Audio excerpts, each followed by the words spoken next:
Hello, this is Dr. Randy Bach, and I am here with a coronavirus conversation. Today is June 1, 2022. I just got back a few hours ago from Rome, Italy, an 8-hour transatlantic flight. It was quite pleasant, actually. Italy itself was really beautiful and pleasant. Um, they have the mixed absurdity of continued mask wearing on all public transport, but nowhere else. So you see people at the train station, close quarters and so forth, not wearing masks. They have to get on the train, they wear masks. It seemed, as far as the restaurants go, that more of the high-end restaurant staff and proprietors wore masks, but those, kind of more the osteria, the kind of small luncheonette type places, they didn't. So I don't think there was a strict requirement for employees. Most people at the airlines did, but not everybody. The pilots tended not to. The middle level staff, those at the desks, did. But it would vary person to person. I'd have to say probably women more than men were wearing masks. And amongst the customers, that is the travelers, tourists, and so forth, both Italians and non, I saw a very high percentage of people wearing masks today, in late May and June. In the 20-something age group, and this seemed to be independent of health, as we're not sick people per se. A lot of them were robust, seemingly, and young, and wearing masks. A lot of them were in family units. And I sort of get the point a little bit, because we were somewhat blindsided. We shouldn't have been, but that we had to get a COVID test within a certain number of hours of leaving Italy for the United States. This was somewhat helped by automated methods. We had to buy a physical test at a pharmacy. These were not advertised. They weren't obvious. We had to do our own research. But the good news is for $20 more, you could get somebody to observe the test online through an app on your phone, and they give you a PDF that is accepted at the airlines. So there's a little bit of a travel tip. As far as getting into Italy, you have to show current vaccination status, a vaccine within 270 days of departure. And what else? That's pretty much the size of it. Is there any take-home messages? For the most part, kids were not wearing masks over there. I think they probably maybe still have to wear them in school, but we saw some school groups not wearing masks. They seem to be a little bit more sensible on the streets than some places you might see stateside. It varies. And the kids seemed fairly happy, but we were in a lot of towns, small towns, and saw some kids, with the kind of chin bra look, or the mask strapped to their ear. But kids, once they're out of school, were pretty much not wearing them, nor was almost anybody else. We did museums and things of that sort. And again, a lot of the staff, ticket takers and whatnot, would put one on now and then. Anyway, that's kind of the mask story from Europe. Nobody was sick. I don't think the numbers are high anywhere on Earth right now. I'll go into that in a little bit. I'm going to try to move things along rapidly, has been my style and predilection lately. I'm going to show you a couple papers that have caught my eye, and provide perhaps some insight into what happened and what should have happened and what could have happened, what didn't happen during the course of lockdowns and so forth. So let me see if I can come up with something interesting for you. This is probably in reverse order here as far as interest goes. You may not really care about daily cases in Indonesia, but usually I end with the worldometer, but today I'm going to begin with them. Daily new cases in Indonesia is down. Active cases almost zero. Total deaths are at zero. I think there's nearly as many people in Indonesia as all the United States. I think there's more than 200 million people. So you might not think of Indonesia that much, but it's kind of a United States size place. And I don't believe they have the vaccination levels we do, although they're getting up there. Similarly, Thailand, same basic thing. They had a lot more cases, but again, very few deaths. Nothing major considering the size of the country. You're talking about a couple hundred deaths, in the 30s and so forth lately. And I think Thailand's population is in the high tens of millions, probably 70 or 80 million. I'm not positive. What else? United States, the numbers have gone down. India, down. U.S. Deaths are really low, 300 per day, and a lot of these probably are falsely attributed. And we'll go into that a little bit later. How do we know that for a fact? I think it's probably easy by comparing it to data in Europe. Let's see, the interesting things I'd probably like to show you is science has not really been that scientific, and a lot of times our better answers are coming from outside what we consider standard science. As a backdrop, I'm going to, let's see, where is it? This is an older article from 2009 by John Ioannidis at Stanford and David, let's see if I can say his name, Chavallarias, and he's in France, I believe. This is an article that goes into the different types of bias that people are noticing in their articles. This is a meta-analysis, and the results show 40 bias terms were used in the title or abstract for more than 100 articles each. And their conclusion is this systemic mapping offers a dynamic classification of biases in biomedical investigation and related fields, and can offer insights for the multifaceted aspects of bias. So this is kind of non-judgmental, but it does point out that we all enter into the world with our own preconceptions, including yours truly over here. And they somewhat map out the different types of biases that the researchers themselves acknowledge as part of their articles, which oftentimes we take as matters of faith. And in terms of full disclosure, the article writers are mentioning these biases so that you will take some of these with a grain of salt, including articles that tell you not to eat a grain of salt. So these a lot of different biases. I'm not going to go into every single diagram here, but this one's sort of interesting. Over here in the dark area, the dark zone, this is a time axis over here, 1962 all the way to 2007, before the article's writing. And the lighter the color shows the more biases that are mentioned in articles. And so they tend to congregate over here. And the largest ones are recall bias, systematic bias, attentional bias, response bias, publication bias, selection bias, which is one of the big ones, confounding bias.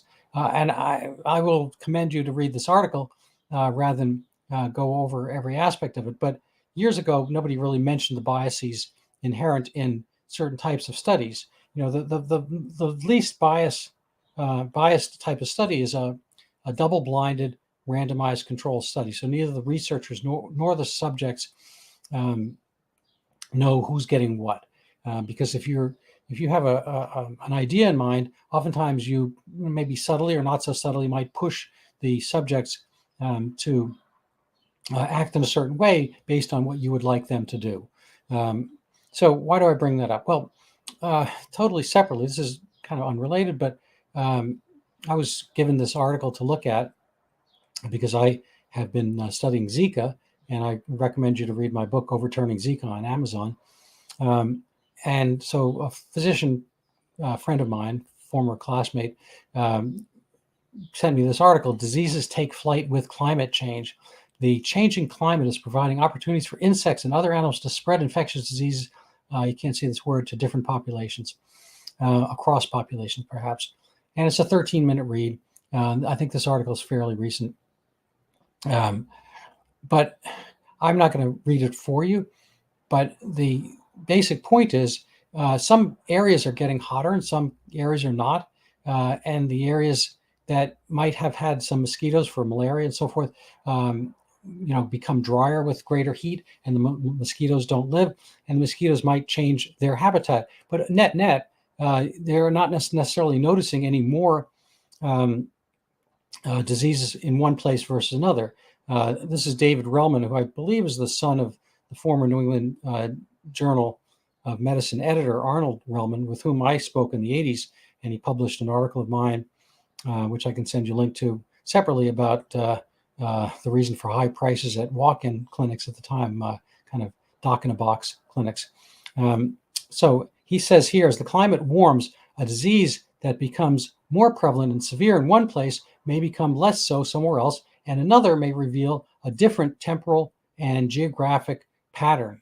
So what does exactly that mean? I mean, I think he's saying here that when stuff happens, other stuff happens, but it's not necessarily, categorically worse in one situation or another. But that's not how people act. People act, and this article makes it sound as if this is always going to be worse. I mean, here's the blurb on the side, or a little highlight. Temperature increases at higher elevations may create new niches for vector-borne pathogens. That sounds terrible, but they're not telling you that they might disappear at other places.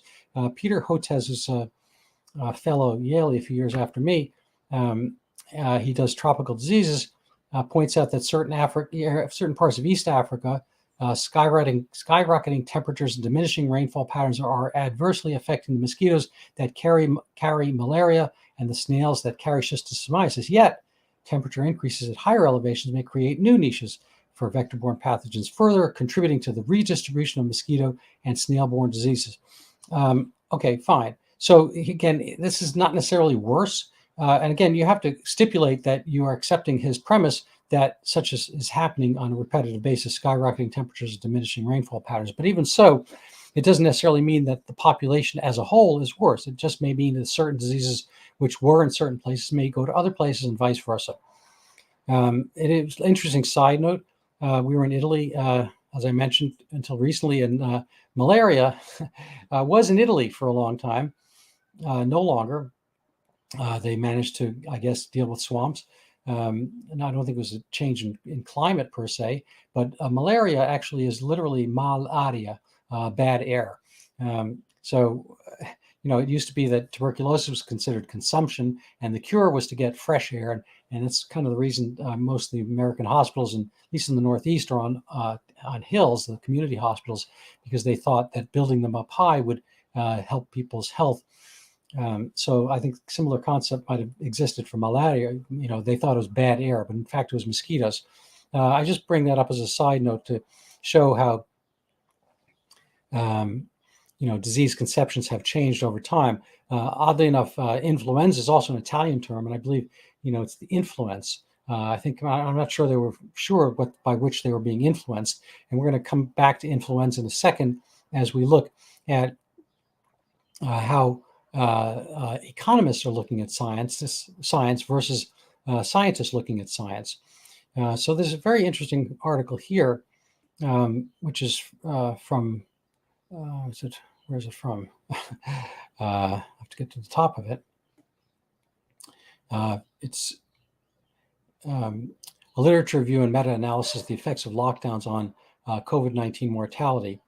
So this is Johns Hopkins Institute for Applied Economics, Global Health and the Study of Business Enterprise. And I think some of the writers are Scandinavian. So the interesting parts for me are they look at, on this chart here, countries with the percentage of countries with COVID stringency, by which they measure lockdowns on a scale of 0 to 100. So for a time in spring of 2020, at nearly 90% of countries had some level of high stringency of COVID lockdowns. So this, by coloration, the darker color is lower levels of stringency, 65. So very few countries all the countries had very high levels of stringency. That's the light color. So a good, in this case, 70% of the countries on Earth were above 75% on their lockdown stringency scale, so very stringent. And so across the board, countries had lockdowns. Again, nearly 90%. Currently, it's down around 10% over here in March of 2022, and with lower since then. So their questions are, do lockdowns work? So the quality of evidence for selected NPI, I think that's non-pharmacological interventions, so not drugs, but things we do, School measures, this paper is probably too small for you to read.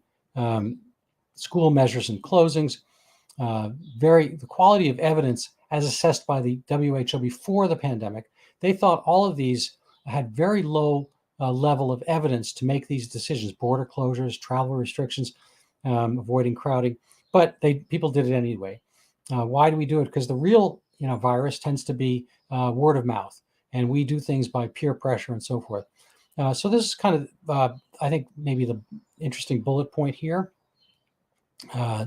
This is the positive correlation between the stringency index and COVID-19 mortality. So if stringency, which is measured on this axis, the higher it is, if there were more stringency, you'd expect the deaths to go down. In Europe, these are country by country. Each dot is a country, and this clearly is a huge scatter, so it doesn't really show that much relation. But overall, when they try to do a statistical analysis, they find that the correlation is pretty much nil, that the deaths per million don't really change from country to country to country to country based on the stringency of lockdowns on average. In the United States, they're doing states, individual states. We have 50 states, and they actually found an inverse correlation, that the deaths went higher with higher lockdowns. There might be confounding variables here, but the lockdowns themselves don't seem to be contributory towards general health. I found this one really quite amazing, and I hope you can catch it here. The effect of lockdown on reduction in mortality in percent. So here I'll read this: divergence between avoided number of deaths in the United States as measured by our meta results versus the forecasted outcome from the Imperial College London. This was the big scare that came out early in COVID, that if we didn't do X, Y, and Z lockdowns, we would have tens of millions of deaths or millions of deaths right away from COVID. So these are the numbers they were predicting. In the, I guess they were predicting 2 million. I take back what I said a little bit. They were predicting 2.2 million immediate deaths within the first wave of COVID. Based on this study, the actual measured meta results, state by state by state, based on the stringency of lockdowns, show that there was very little diminishment that happened by virtue of lockdowns versus the states that had no lockdowns. So there's little to no, saving people based on all the lockdown procedures that had been done. So that's kind of my take-home message from this. We could go on further, but I think those are the basic messages here.